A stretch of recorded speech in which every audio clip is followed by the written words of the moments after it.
ونعوذ بالله من شرور أنفسنا ومن سيئات أعمالنا من يهده الله فلا مضل له ومن يضلل فلا هادي له أشهد أن لا إله إلا الله وحده لا شريك له وأشهد أن محمدا عبده ورسوله يا أيها الذين آمنوا اتقوا الله حق تقاته ولا تموتن إلا وأنتم مسلمون يا أيها الناس اتقوا ربكم الذي خلقكم من نفس واحدة وخلق منها زوجها وبث منهما رجالا كثيرا ونساء واتقوا الله الذي تساءلون به والأرحام إن الله كان عليكم رقيبا يا أيها الذين آمنوا اتقوا الله وقولوا قولا سديدا يصلح لكم أعمالكم ويغفر لكم ذنوبكم ومن يطع الله ورسوله فقد فاز فوزا عظيما أما بعد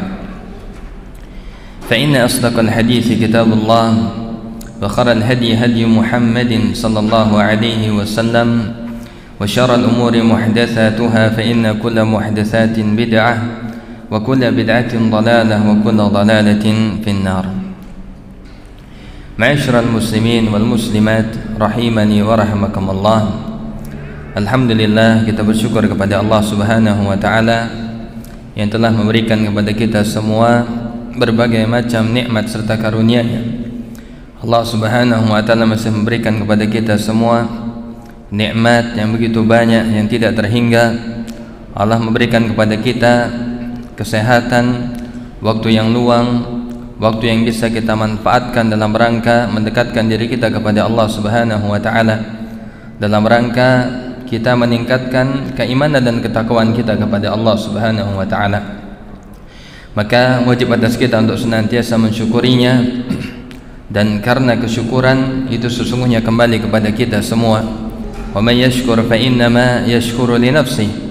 Barang siapa yang mensyukuri nikmat Allah, maka kesyukuran tersebut akan kembali kepadanya. Karena Allah Subhanahu wa taala akan menambahkan nikmat tersebut kepadanya. Sebagaimana kata Allah Subhanahu wa taala, la in syakartum la azidannakum wa la in kafartum inna azabi lasyadid. Apabila kalian bersyukur akan ditambah nikmat tersebut, akan tetapi jika kufur maka sesungguhnya azab Allah adalah amat sangat pedih. Na'udzubillahi summa na'udzubillah. Ikhwatal iman, azani Allah wa iyyakum jami'an. Alhamdulillah, pada kesempatan yang berbahagia ini kita masih bisa menyempatkan waktu kita setelah kita melaksanakan yaitu ibadah yang mulia, salat berjamaah.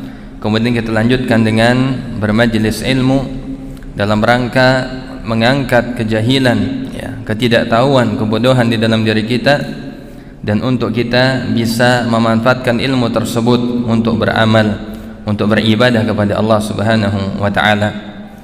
Karena para ulama menjelaskan bahwasanya ilmu yang bermanfaat adalah yang bisa menjadikan ilmu tersebut sebagai dasar beramal. Oleh karena itulah kita diperintahkan, atau bahkan Nabi sallallahu alaihi wasallam selalu berdoa meminta kepada Allah Subhanahu wa taala yaitu tambahan ilmu. Sebagaimana Allah Subhanahu wa taala berfirman, wa qur rabbi zidni ilma, dan katakanlah Muhammad, rabbi zidni ilma, tambahkanlah untukku ilmu. Dan ilmu yang diminta oleh Nabi sallallahu alaihi wasallam adalah ilmu yang bermanfaat, yang bermanfaat bagi kehidupan baik di dunia, terlebih lagi untuk kehidupan akhirat. Kata Nabi sallallahu alaihi wasallam di dalam doa yang dibaca setiap pagi, Allahumma inni as'aluka ilman nafi'an wa rizqan thayyiban wa amalan mutaqabbalan. Nabi senantiasa mengucapkan, berdoa kepada Allah di pagi hari, ya Allah, sesungguhnya aku meminta kepadamu ilmu yang bermanfaat, kemudian rezeki yang baik, dan kemudian amalan yang diterima. Ikhwatal iman, azani Allah wa iyyakum jami'an. Pada kesempatan ini insyaallah kita akan melanjutkan pembahasan kitab Fathul Qawil Matin fi Syarhil Arba'in wa Tatimmatil Khamsin. Dan kita telah sampai kepada al-haditsut tasi', hadis yang ke-9 dari 40 sekian hadis Al-Arba'in An-Nawawiyah miliknya Al-Imam An-Nawawi. Dan kita kemarin sampai kepada hadis Nabi sallallahu alaihi wasallam yang berbunyi, An Abi Hurairah Abdurrahman bin Sakhr radhiyallahu taala anhu qala Sami'tu Rasulullah sallallahu alaihi wasallam yaqul, "Ma nahaitukum anhu fajtanibuh, wa ma amartukum bihi fa'tu minhu mastata'tum. Fa inna ma ahlaka man kana qablakum kathratu masailihim wa ikhtilafuhum ala anbiya'ihim." Rawahul Bukhari wa Muslim. Ya. Itu sebuah hadis dari sahabat Abu Hurairah yang memiliki nama Abdurrahman ibn Sakhr. Ya. Beliau termasuk sahabat yang meriwayatkan banyak hadis, ya, yang jumlahnya sekitar 5.000 hadis. Sahabat yang mulia, yang bahkan Nabi sallallahu alaihi wasallam mendoakannya, Allahumma habibhu ilan nas, ya Allah, jadikanlah Abu Hurairah ini dicintai manusia, yang sehingganya manusia mencintai Abu Hurairah, ya. Dan kemudian Abu Hurairah pernah mengatakan, oleh karena sebab doa Nabi sallallahu alaihi wasallam, maka sehingganya manusia itu mencintai beliau. Bahkan di antara para ulama menyebutkan, barang siapa ada di antara manusia yang dia membenci Abu Hurairah, berarti di dalam keimanannya ada sesuatu yang salah, keimanannya tidak sempurna, ya. Bahkan Nabi sallallahu alaihi wasallam pernah bersabda, hubbul ansar minal iman, mencintai sahabat Ansar itu bagian daripada keimanan, ya. Dan umumnya seluruh sahabat Nabi sallallahu alaihi wasallam. Maka barang siapa ada yang membenci satu saja dari sahabat Nabi sallallahu alaihi wasallam atau berusaha untuk, ya, menjelek-jelekkannya, maka sesungguhnya ada masalah di dalam keimanannya. Ikhwatal iman, azani Allah wa iyyakum jami'an. Kemudian beliau berkata, sami'tu Rasulullah sallallahu alaihi wasallam yaqul, saya mendengar Rasulnya sallallahu alaihi wasallam bersabda, ma nahaitukum anhu fajtanibuh, apa yang aku larang kepada kalian darinya maka jauhilah. Wa ma amartukum bihi fa'tu minhu mastata'tum, dan apa yang aku perintahkan kepada kalian dengannya maka datangilah dia semampu kalian, ya. Dan sesungguhnya ahlaka man kana qablakum, yaitu yang menyebabkan, ya, binasanya orang-orang sebelum kalian adalah dikarenakan kasratu masailihim, adalah karena banyaknya pertanyaan mereka, wa ikhtilafuhum ala anbiya'ihim, dan karena penyelisihan mereka terhadap nabi-nabi mereka, ya. Dan hadis yang diriwayatkan oleh Al-Imam Al-Bukhari dan Muslim. Kita sampai kepada poin yang kedua, ya, yaitu ucapan Nabi sallallahu alaihi wasallam, qauluhu ma nahaitukum anhu fajtanibuh wa ma amartukum bihi fa'tu minhu mastata'tum. Kata Nabi sallallahu alaihi wasallam, apa yang aku larang kepada kalian maka jauhilah, ya. Dan di sini Nabi sallallahu alaihi wasallam mengatakan jauhilah, bahwasanya setiap perbuatan yang diharamkan itu tidak boleh dilakukan, bahkan mendekatinya saja tidak diperbolehkan, ya. Jadi jangankan melakukan perbuatan yang haram, untuk mendekatinya saja itu sudah diharamkan oleh Allah Subhanahu wa taala. Maka Nabi sallallahu alaihi wasallam menggunakan lafaz fajtanibuh, jauhilah oleh kalian. Sebagaimana Allah Subhanahu wa taala juga berfirman tentang perbuatan zina, wala taqrabuz zina innahu kana fahishatan wa sa'a sabila, ya. Kata Allah Subhanahu wa taala, janganlah kalian dekati zina, ya, karena sesungguhnya perbuatan zina adalah fahisyah, adalah perbuatan keji dan jalan yang buruk, ya. Jadi ini merupakan kaidah bahwasanya setiap yang diharamkan, dilarang oleh Allah Subhanahu wa taala, dilarang oleh syariat, ya, oleh Nabi sallallahu alaihi wasallam, maka untuk mendekatinya saja tidak diperbolehkan, apalagi sampai melakukannya, ya. Kemudian di sini dijelaskan oleh Syekh Abdul Muhsin Al-Abbad, fihi taqyidu imtithalil amri bil istita'ah dunan nahyi, ya. Di dalam hadis ini atau ucapan yang barusan kita sebutkan terdapat, ya, pengikat, ya, dalam hal mengerjakan perintah itu diikat dengan kemampuan, ya, seperti yang pernah kita singgung pada pertemuan sebelumnya. Jadi untuk melakukan ketaatan, menjalankan perintah Allah Subhanahu wa taala, maka itu terikat sesuai dengan kemampuan masing-masing kita, ya. Adapun di dalam masalah larangan tidak ada pengikat daripada kemampuan. Ini yang harus kita pahami. Dalam rangka melakukan ketaatan perintah Allah, maka dia terikat dengan kemampuan al-istita'ah. Tetapi di dalam hal kita menjauhi larangan Allah, maka tidak ada pengikat daripada kemampuan. Kenapa? Karena setiap manusia mampu meninggalkan. Karena setiap manusia tidak membutuhkan kemampuan di dalam meninggalkan sesuatu, tidak butuh usaha. Ya. Di sini kata beliau, wadzalika anna nahya min babit turuk, yaitu dikarenakan yaitu larangan termasuk dalam hal ya cukup kita meninggalkan saja. Kita tidak memerlukan energi, kita tidak memerlukan ya usaha. Allah Subhanahu wa taala melarang kita dari perbuatan riba, maka cukup ditinggalkan. Ya. Adapun perintah Allah Subhanahu wa taala untuk menegakkan salat, wa aqimus shalah, maka ini butuh usaha untuk apa? Untuk kita melaksanakannya, ya. Kita butuh untuk menjalankan syarat-syarat sahnya salat. Kita perlu untuk berwudu, kita perlu untuk menghadiri masjid, kita perlu untuk salat, ya, dengan gerakan yang telah dikhususkan, telah diatur di dalam syariat, maka ini butuh kepada usaha. Demikian juga di dalam seseorang misalnya ya membayar zakat, maka ada usahanya. Dia bekerja, ya, kemudian dia memiliki harta, hartanya telah mencapai nisab, kemudian dia diusahakan untuk mengeluarkannya, dan ini butuh usaha. Ya. Oleh karena itu kata Nabi sallallahu alaihi wasallam, was-shadaqatu burhan, bahwasanya sedekah itu burhan. Ya, apa burhan itu? Ya, adalah bukti bahwasanya seseorang kalau dia keimanannya benar, ya, membuktikan keimanannya adalah benar, dia lebih cinta kepada Allah daripada hartanya, maka dia akan mengeluarkan sedekah. Karena apa? Karena dia lebih cinta kepada apa? Akhiratnya ketimbang daripada dunia. Ya, maka ini butuh usaha. Ya, dia mengeluarkan hartanya. Adapun di dalam melakukan atau meninggalkan larangan, maka tidak memerlukan usaha. Fal insanu mustati'un alla yaf'al, karena setiap manusia mampu untuk tidak melakukan sesuatu, ya mampu ya. Maka kita cukup dengan diam saja, cukup untuk tidak mengerjakannya, maka setiap manusia mampu untuk tidak mengerjakan yang diharamkan. Itu semua kita mampu, ya. Dan ini sudah kita pahami bersama.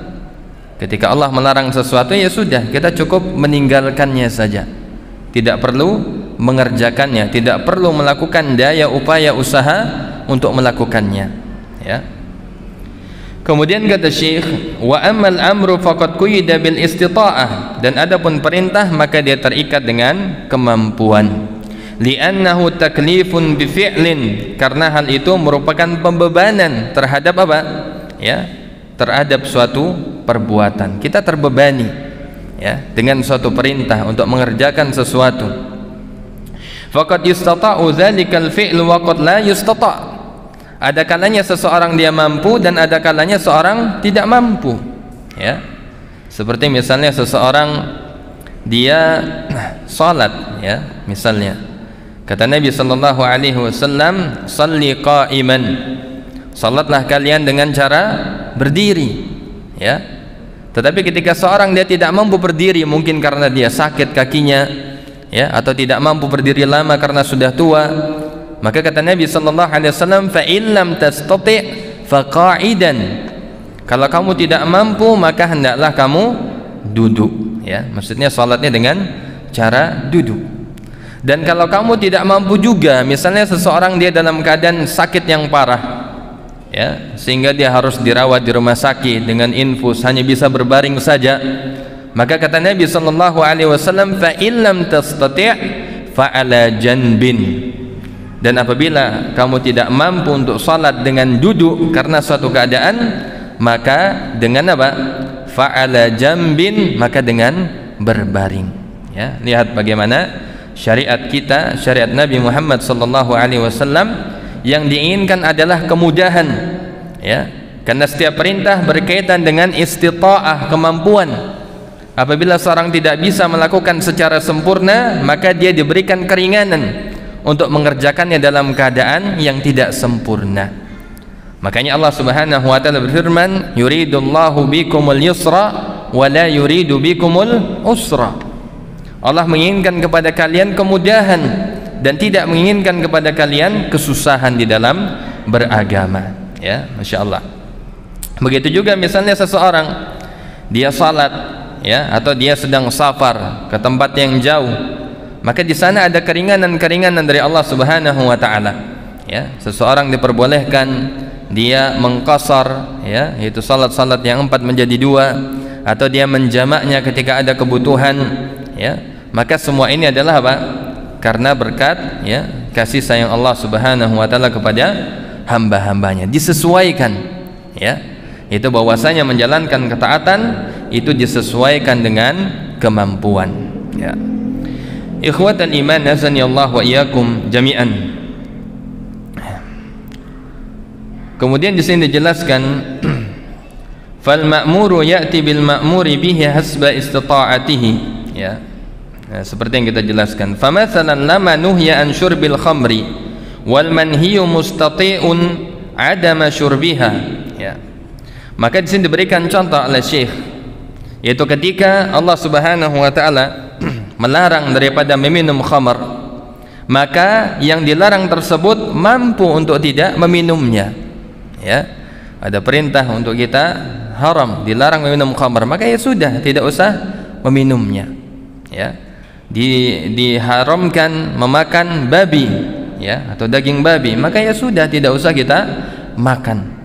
Makanya tidak terikat dengan kemampuan, karena setiap orang di dalam meninggalkan perintah Allah, di dalam meninggalkan larangan Allah, maka tidak butuh kepada kemampuan, tidak butuh kepada usaha, ya. Tetapi terkadang kita apa?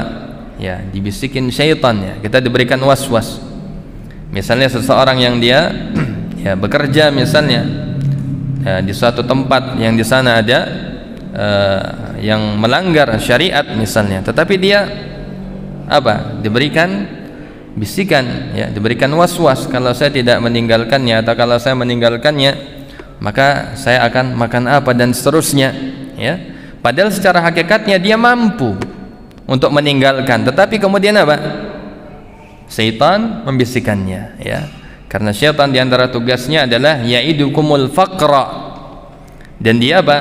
Menjanjikan atau menakut-nakuti kalian daripada kefakiran, daripada kemiskinan. Na'udzubillahi summa na'udzubillah. Ikhwatal iman, azani Allah wa iyyakum jami'an, ya. Kemudian di sini yang selanjutnya, yang poin yang ketiga, kata Syekh, tarkul manhiyati bakin ala umumihi wa la yustathna minhu illa ma tad'u ad-daruratu ilayhi ka'aklil maitati lihifdhin nafsi wa daf'il ghussati bisyurbi qalilin minal khamri, ya. Kata Syekh, meninggalkan larangan-larangan itu tetap hukum asalnya, ya, adalah kita apa? Ya, tetap diperintahkan untuk meninggalkan setiap larangan, harus kita tinggalkan, dan itu berlaku selama-lamanya. Wala yustathna minhu illa ma tad'u ad-daruratu ilaihi, dan tidak dikecualikan darinya kecuali apa yang ada kedaruratannya di dalam hal tersebut, ya. Jadi maksudnya apa? Jadi secara umum setiap Allah Subhanahu wa taala melarang daripada sesuatu, ya, maka wajib atas kita untuk meninggalkannya, dan diperbolehkan, dikecualikan apabila terdapat darurat, ya, maka ini baru dibolehkan. Sebagaimana firman Allah Subhanahu wa taala di dalam Al-Qur'an, wa qad fassala lakum ma harrama 'alaikum illa ma turirtum ilaih. Kata Allah Subhanahu wa taala, ya, dan sungguh telah jelaskan kepada kalian apa yang telah diharamkan, kecuali apa yang kamu, ya, darurat di dalamnya, ya. Seperti apa misalnya? Seperti seorang, di sini disebutkan ka'aklil maitah li hifdhin nafsi. Seperti seorang misalnya dia, ya, naik kapal ke suatu pulau misalnya, ya, kemudian dia terdampar, ya, kapalnya rusak, mungkin kena badai, kemudian dia terdampar di suatu pulau, ya, yang di sana ada hewan-hewan, mungkin babi, ya, hewan-hewan yang diharamkan untuk dimakan, ada ular. Tetapi kalau dia tidak makan hewan tersebut maka dia akan mati, maka ini diperbolehkan di dalam syariat, ya. Di dalam kaidah disebutkan ad-daruratu tubihul mahzurat, ya. Dalam kaidah fikih disebutkan bahwasanya ad-darurah tubihul mahzurat, ya. Sesuatu yang darurat itu membolehkan yang mahzurat. Maksudnya yang apa? Yang diharamkan, ya. Akan tetapi ada batasannya. Sebagaimana dalam kaidah fikih juga disebutkan ad-daruratu tuqaddaru biqadriha, bahwasanya sesuatu yang darurat itu sesuai dengan kadarnya saja, ya. Misalnya di satu pulau tadi, ya, dia tidak ada makanan, tidak bisa mancing misalnya, tidak dapat ikan, kemudian dia melihat ada monyet, ya mungkin nggak apa-apa, ya, karena dalam keadaan darurat. Kalau dia tidak makan maka dia akan kelaparan dan dia akan mati, maka dia boleh memakan sekedar, ya, kebutuhannya. Bukan berarti dia boleh untuk bersenang-senang di dalamnya, ya. Misalnya mumpung gitu kan, ya, ini boleh, saya mau coba makan monyet, ada babi, ada ular, dia coba semua, maka ini tidak boleh. Tapi karena sesuai dengan kebutuhannya saja, ya. Kalau dia sudah merasa cukup, ya sudah, saya sudah cukup untuk makan itu, ya, maka dia tinggalkan. Misalnya hari kedua, kemudian dia nggak ada makanan lagi, maka dia boleh lagi, sesuai dengan kadarnya, sesuai dengan ukurannya, ya. Dan apabila kemudian ada yang datang, ya, mungkin ada, ya, kayak cerita aja, ya, ya, misalnya ada kapal yang lewat kemudian dia bisa selamat, maka dia diharamkan kembali untuk memakan hewan-hewan tersebut, ya. Jadi itu kaidah di dalam usul fiqh, ya, bahwasanya ad-daruratu tubihul mahzurat, bahwasanya sesuatu yang darurat membolehkan yang diharamkan, akan tetapi sesuai dengan kadarnya saja, ya. Itu di dalam masalah makanan. Misalnya lagi di dalam masalah wadaf'il ghussati bisyurbi qalilin minal khamri, ya. Seseorang yang dia, apa ini Pak namanya? Jadi kalau makan terus nyangkut, apa namanya? Keselak, ya. Keseretan. Jadi misalnya dia makan keseretan kemudian airnya tidak ada, ya, atau misalnya di pulau tadi lah, dia sudah makan misalnya hewan yang diharamkan, ya, monyet misalnya, tapi di situ ada air laut, ya. Misalnya ini yang lain lah.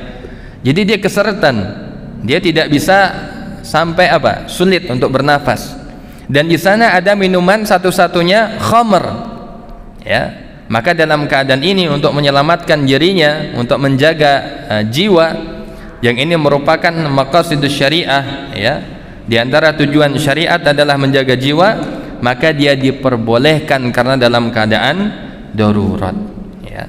Dia ambil misalnya khamr dan dia harus meyakini ini haram, ya. Dan dia harus mengambilnya sesuai dengan kadarnya. Bukan berarti kemudian dia, ya, bersenang-senang dengan khamr tersebut sehingga dia mabuk, enggak, ya. Maka ini karena darurat maka dia meminumnya. Adapun setelah itu dia kembali lagi dalam keadaan yang normal, ya, maka khamr tersebut tidak boleh lagi diminum, ya. Ini penerapan kaidahnya, pengecualian di dalam masalah al-manhiyat atau larangan, di dalam meninggalkan larangan Allah Subhanahu wa taala. Ikhwatal iman, azani Allah wa iyyakum jami'an. Kemudian yang keempat, kata Syekh Abdul Muhsin, an-nahyu alladhi yajibu ijtinabuhu makana lit-tahrim wa makana lil-karahati yajuzu fi'luhu wa tarkuhu awla min fi'lihi. Bahwasanya larangan yang wajib untuk kita jauhi adalah yang menimbulkan hukum haram, ya. Jadi ketika ada larangan dari firman Allah Subhanahu wa taala atau di dalam sabda Nabi-Nya sallallahu alaihi wasallam, maka yang dijauhi tersebut maksudnya adalah yang mengandung unsur keharaman, ya. Adapun yang mengandung unsur al-karahah, sesuatu yang dibenci, ya, maka itu boleh seseorang melakukannya, akan tetapi meninggalkannya itu jauh lebih utama, ya. Sebagaimana di dalam hukum atau al-ahkam syar'iyyah, di dalam hukum Islam itu terbagi menjadi berapa? Ada 5, ya. Yang pertama itu apa namanya? Kita urut aja dari perintah itu yang paling utama apa? Al-wajib, ya.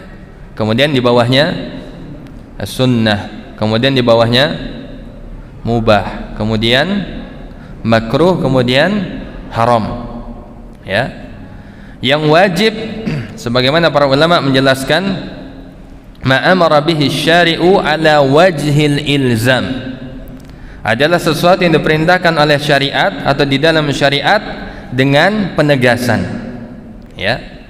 Yusabu fa'iluhu, ya, yang seseorang tersebut apabila dia melakukan sesuatu yang wajib maka dia mendapatkan pahala, ya. Wa yusabu tarkuhu, dan juga dia akan mendapatkan pahala karena wa yu'aqabu fa'iluhu, dan dia akan mendapatkan dosa apabila meninggalkannya, ya. Ini perkara yang wajib.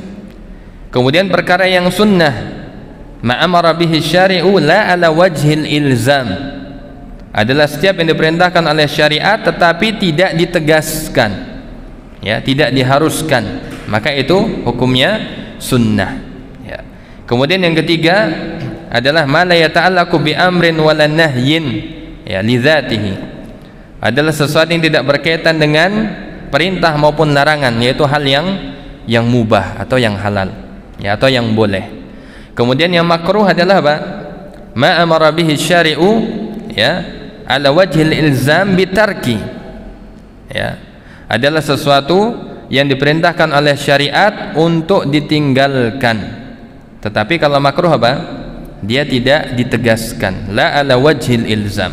Adapun perkara yang haram, ma amara bihi syari'u, ya, ala wajhil ilzam bitarki, adalah setiap yang diperintahkan oleh syariat dengan penegasan untuk kita meninggalkannya. Maka inilah yang dimaksud di dalam hadis Nabi sallallahu alaihi wasallam yang mengandung unsur keharaman, ya.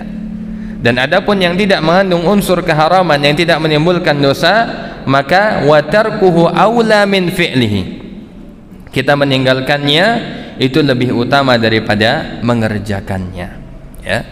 Jadi kalau sudah pasti itu haram, ya sudah tinggalkan, ya, sebagaimana di dalam hadis ini, wa man nahaitukum anhu fajtanibuh, apa yang aku larang darinya maka tinggalkanlah oleh kalian, maka jauhilah, ya.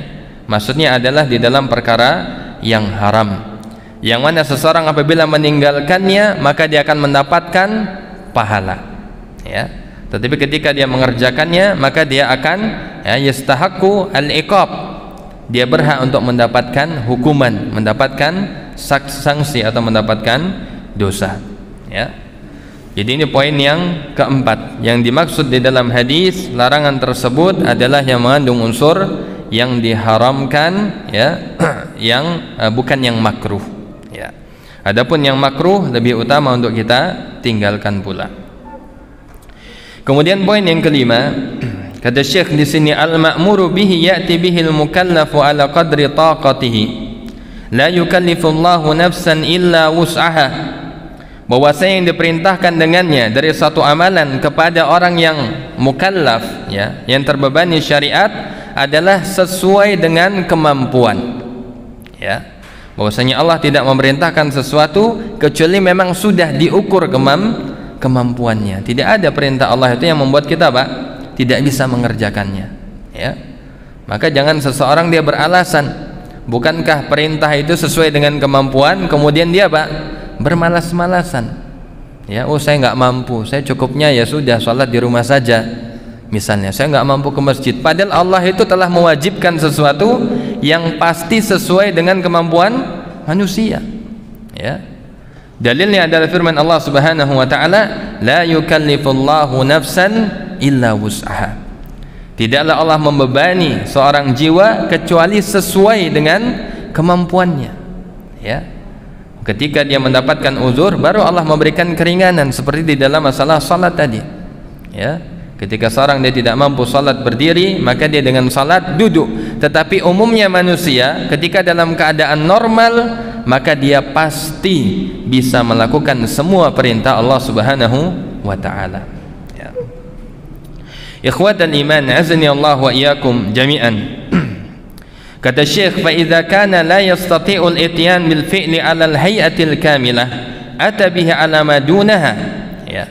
Apabila seorang tidak mampu untuk mengerjakan suatu perintah secara sempurna, ya, jadi secara maksimal, yang semuanya dia kerjakan, ya, secara sempurna, maka dia mengerjakannya dengan cara yang telah diberikan keringanan oleh Allah Subhanahu wa ta'ala. Ya, kalau tidak mampu salat dengan berdiri, ya sudah, salat dengan duduk. Ketika seorang dia tidak mampu misalnya berzakat fitrah, misalnya dia tidak memiliki ukuran 3 kg misalnya, ya, maka dia boleh berzakat dengan apa? Dengan setengahnya yang dia punya, tidak apa-apa.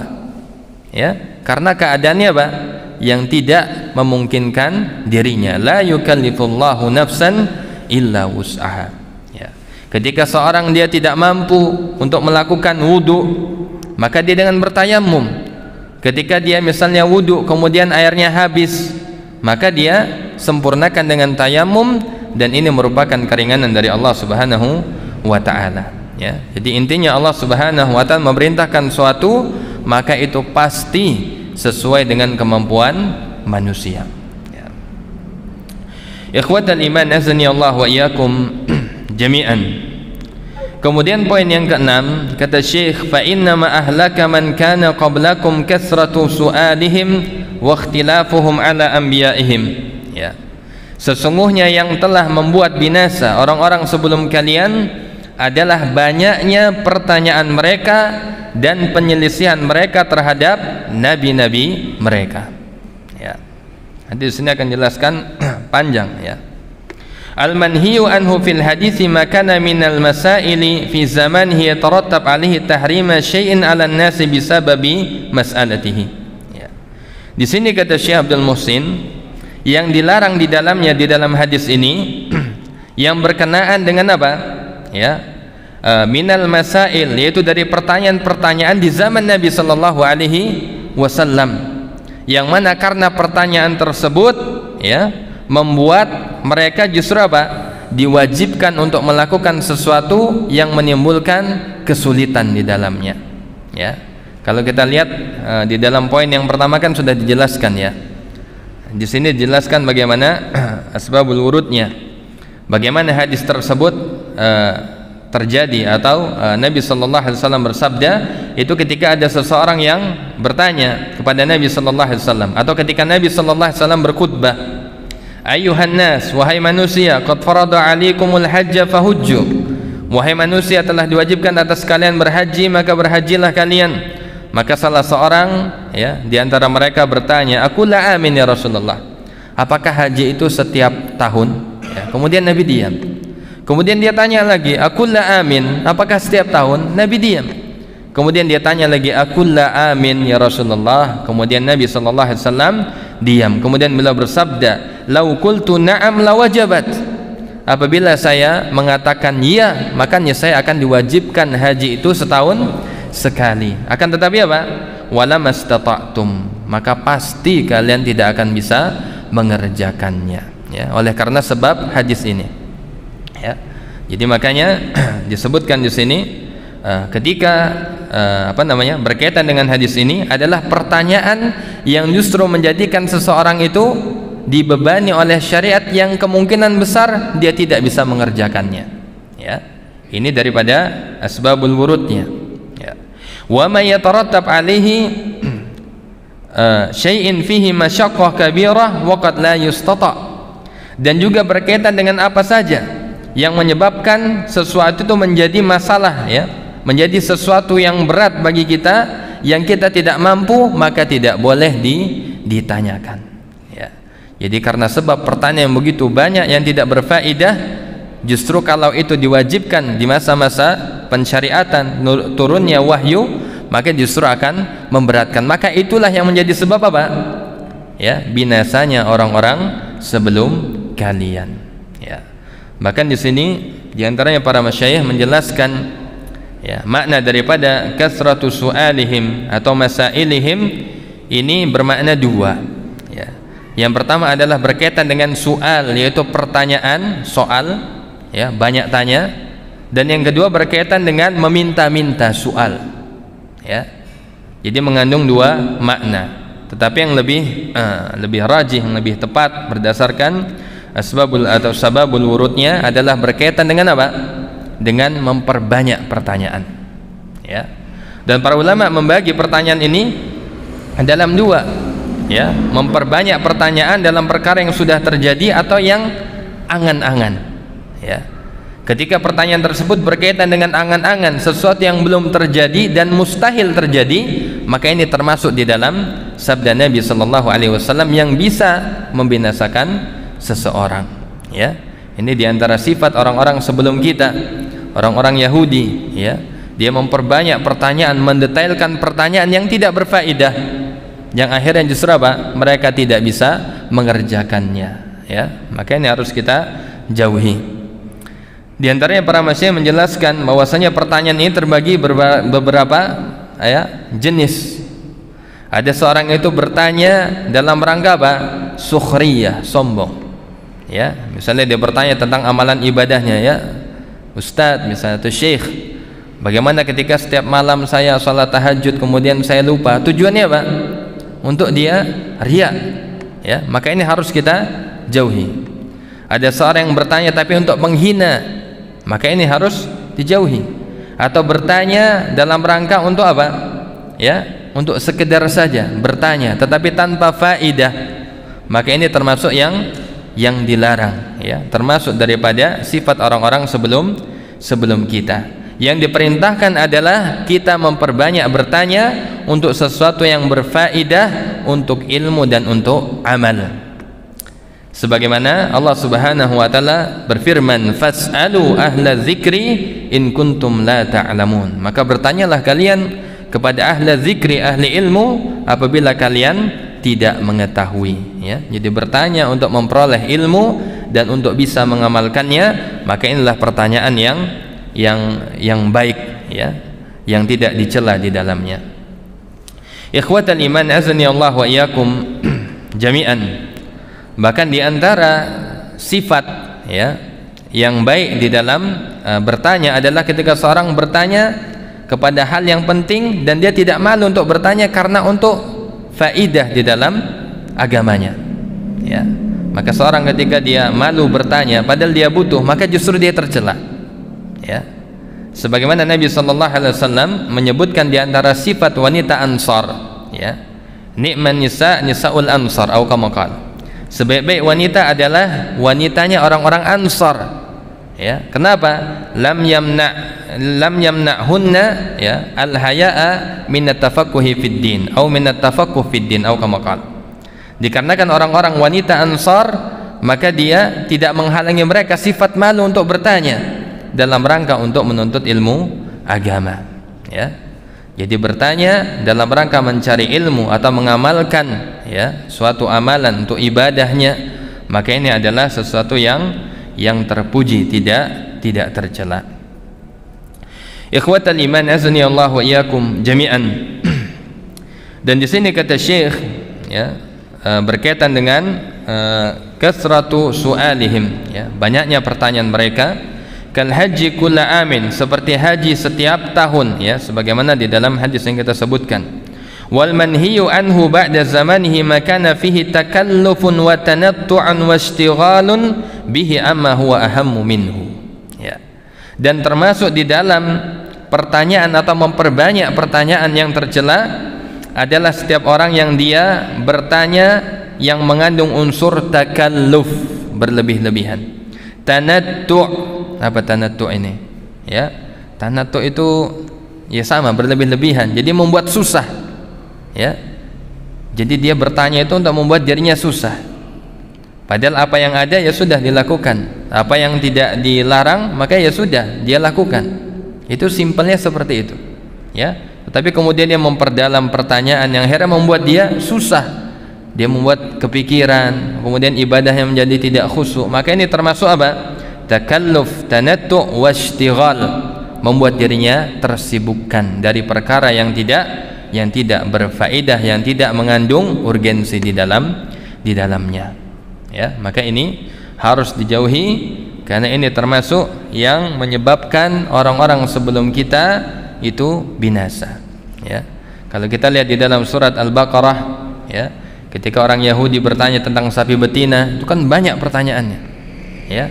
Dia tanya bagaimana warnanya, dia tanya bagaimana keadaannya, yang akhirnya apa? Mereka tidak mampu untuk melakukannya. Ya. Maka ini termasuk yang menyebabkan binasanya kaum sebelum kita, ya, sebelum kalian, kata Nabi sallallahu alaihi wasallam, adalah kasratu su'alihim wa ikhtilafuhum ala anbiya'ihim, dan mereka kemudian menyelisihi nabinya, menyelisihi syariatnya. Na'udzubillahi summa na'udzubillah. Ikhwatal iman, azani Allah wa iyyakum jami'an. Kemudian poin yang ketujuh di sini kata Syekh, qala Ibnu Rajab fi Jami'il Ulumi wal Hikam, ya. Berkata Imam Ibnu Rajab di dalam kitabnya Jami'ul Ulum wal Hikam, waqad inqasama an-nasu fi hadzal babi aqsaman. Manusia terbagi di dalam masalah ini menjadi beberapa kelompok.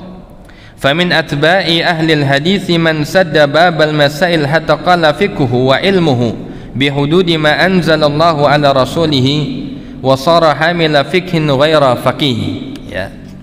Jadi beliau menjelaskan Imam Ibnu Rajab bahwasanya manusia di dalam masalah ini terbagi ke dalam 3 kelompok. Ya. Yang pertama adalah orang-orang ahlul hadis. Dia menguasai banyak hadis. Tetapi dia menutup diri daripada pertanyaan, ya, daripada mengkaji bagaimana kandungan hadis, ya, bagaimana fiqhul hadis, yang sehingganya menyebabkan apa? Ya, fikihnya menjadi kurang, ilmunya kurang. Ya, maka kemudian wasara hamila fikhin ghaira faqih, dia membawa fikih, maksudnya membawa hadis yang berisi muatan, ya, fikih, tetapi tidak faqih. Dia tidak bisa menggunakannya, tidak bisa istilahnya, ya, mengaplikasikannya, ya, bagaimana harusnya mengamalkan fikih tersebut.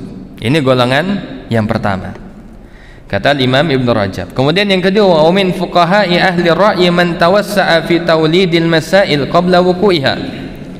Ada di antara manusia yang dia dia faqih, ya, atau ahlul fikih, tetapi dia ahlul ra'yi, hanya menggunakan logika saja, tidak memiliki hadis, tidak berkecimpung di dalam hadis, ya, sehingga dia tawassa'a, dia bebas di dalam mengeluarkan masail, di dalam bertanya, di dalam membahas sesuatu sebelum terjadinya sesuatu itu. Jadi lebih mengandalkan logikanya, ya, karena di zaman dahulu sering dibagi ulama itu ke dalam 2 kelompok. Ada ahlul hadis, ada ahlul ra'yi, ya. Ada seorang yang dia ahlul hadis, dia mengumpulkan riwayat, ya, dari para imam, kemudian dia menyusun atau dia meriwayatkan kepada yang lain, maka dia memiliki memiliki muatan ilmu di dalam masalah agama, tetapi dia tidak mampu mengolahnya, ya, istilahnya seperti itu. Dan ada di antara manusia yaitu ahlul ra'yi, hanya mengandalkan akal saja, dia tidak mengumpulkan hadis, maka ini juga termasuk kelompok yang kedua, ya. Yang dua hal ini adalah yang tidak sesuai atau yang tidak sejalan, ya. Adapun golongan yang ketiga, maka mereka inilah orang yang direkomendasikan, orang-orang yang benar, yaitu orang-orang yang dia memiliki hadis dan mereka juga membuka soal, membuka pertanyaan, membuka bahas, ya, berdiskusi di dalamnya, sehingganya mereka membawa hadis, membawa fikih, dan juga mereka faqih di dalamnya, ya. Dan ini kata Syekh Abdul Muhsin Al-Abbad, di antara contohnya adalah Al-Imam Ahmad rahimahullahu ta'ala, ya, salah seorang ahli hadis, memiliki kitab hadis Musnad Imam Ahmad, dan beliau juga memiliki, ya, fikih di dalamnya, ya, fikih Hambali, ya. Jadi ini yang kata Syekh Abdul Muhsin Al-Abbad rahimahullahu ta'ala. Ya, sudah adzan dah, Pak. Tinggal berapa menit? Sudah adzan atau belum? Ya, belum, ya. Kita lanjutkan sedikit, ya. Jadi intinya di sini Al-Imam Ibnu Rajab membagi bab ini ke dalam 3 kelompok, ya. Yang pertama adalah ahlul hadis, yang mereka tidak mendiskusikan hadisnya sama sekali, ya, tidak bertanya, ya, tidak mentadaburinya, maka sehingganya mereka memiliki hadis tapi tidak bisa memahaminya, ya. Kemudian yang kedua adalah ahlul ra'yi, yang hanya menggunakan logika. Dia tidak memiliki hadis tetapi dia berbicara berlebihan, ya. Adapun yang ketiga adalah yang memiliki hadis dan dia mampu menguasainya, dan diantaranya adalah Imam Ahmad bin Hanbal rahimahullahu ta'ala. Ikhwatal iman azni Allah wa iyyakum jami'an. Kemudian Al-Imam Ibn Rajab mengatakan, wa man salaka tariqata talabil ilmi ala ma dzakarnahu tamakkana min fahmi jawabil hawaditsil waqi'ah ghaliban. Dan orang-orang yang dia menelusuri jalannya penuntut ilmu, ya, dari apa yang kita sebutkan, maksudnya adalah tariqahnya Imam Ahmad, ya. Dia memiliki hadis dan dia bisa menggunakan hadis tersebut, ya. Atau seseorang dia memiliki dalil dan mampu beristidlal, ya. Terkadang orang itu dia punya banyak dalil, tetapi dia tidak mampu untuk berdalil dengannya. Untuk apa dalil ini, ya? Atau dia hafal Quran tetapi dia tidak mampu untuk apa dalil atau Al-Quran tersebut itu dia amalkan, dia tidak mampu menguasainya, ya. Maka di sini kata Syekh, seseorang yang dia menelusuri jalannya orang yang dia memiliki hadis dan dia memiliki pemahaman, ya, maka dia akan tamakkun, dia akan kokoh di dalam memahami, ya, perkara-perkara yang akan ada nanti setelahnya. Ya, kalau sudah punya bekal, maka mau apapun bagaimanapun permasalahan agama, maka dia akan bisa mencari solusinya, ya. Maka ini pentingnya untuk kita semua memperbanyak, untuk kita senantiasa bertalabul ilmi. Bagaimana kita bisa mengetahui bagaimana ayat Al-Quran ini menjadi dalil apa, hadis ini digunakan sebagai apa, supaya kita tidak menjadi seorang yang apa, yang ahlur ra'yi, hanya pakai logika, ya. Seperti orang-orang liberal, dia hanya mengandalkan logika tapi dia tidak punya dalil. Dia berbicara sesuai dengan hawa nafsunya, sesuai dengan akalnya semata. Atau seseorang yang sebaliknya, dia punya banyak dalil, dia hafal Quran, dia hafal hadis tapi tidak mampu bagaimana berdalil dengannya, ya. Maka yang terbaik adalah seorang dia terus belajar supaya dia bisa menghafal, ya, dalil-dalil dan bisa beristidlal dengannya. Mungkin ini yang bisa kami sampaikan pada pertemuan kali ini. Mudah-mudahan bermanfaat dan mudah-mudahan kita bisa mendapatkan ilmu yang bisa kita amalkan untuk kebaikan di dunia dan akhirat. Amin ya rabbal alamin. Untuk selanjutnya kita akan lanjutkan pada pertemuan yang berikutnya insyaallah. Kita akhiri dengan doa kafaratul majlis. Subhanakallahumma wa bihamdika asyhadu an la ilaha illa anta astaghfiruka wa atubu ilaik. Assalamualaikum warahmatullahi wabarakatuh.